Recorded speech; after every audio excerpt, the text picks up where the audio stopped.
What's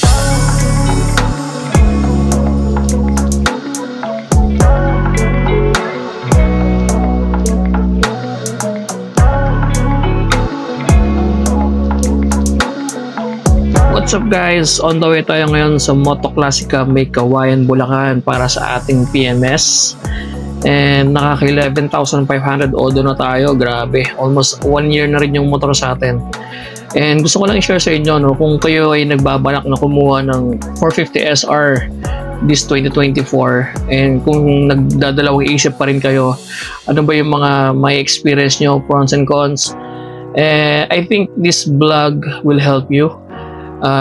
Real-time experience, no, as CF Moto user ng 450 SR.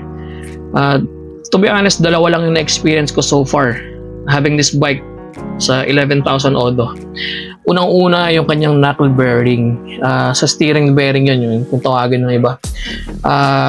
Around 5,000 odo na experience ko na siya na medyo gumagalaw siya, parang umaalog, parang may tumutukod, especially pagka mga minor bumps and mga sudden brake.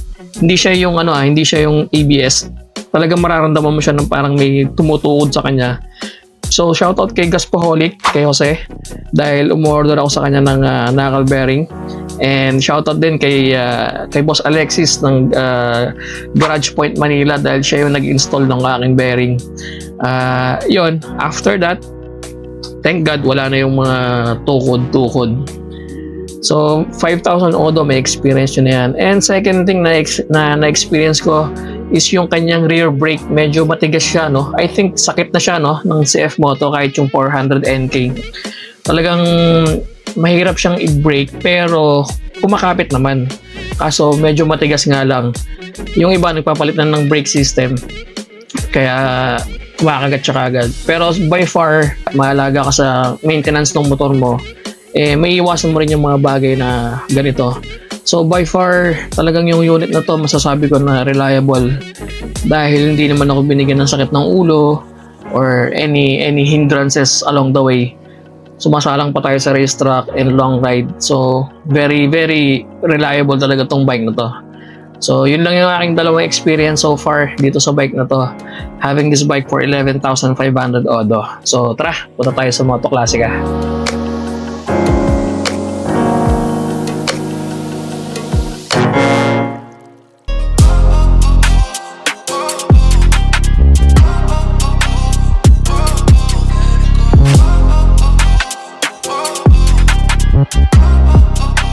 Dito sa Moto Classica, grabe, very welcoming yung mga tao dito. Shoutout nga pala kay Ma'am Frances, kay Ma'am Nina, kay Boss Roy, kay Brian, kay Sir Noel, sa mga staff ng Moto Classica. Very welcoming kayo, very trustworthy. So yung Moto Classica guys, dito yan sa may Kawayan, Bulacan. So available hours ng Moto Classica is Monday to Friday, 8 AM to 5 PM. And then pag Saturday is 7 AM to 4 PM. Yan. So kung malapit lang kayo dito, bisita lang kayo. Lahat ng CF Moto units ay meron sila.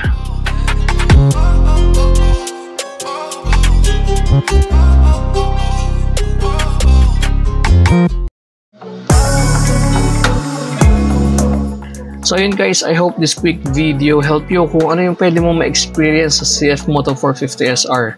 Pero take note, depende pa rin sa pag-aalaga mo yan guys.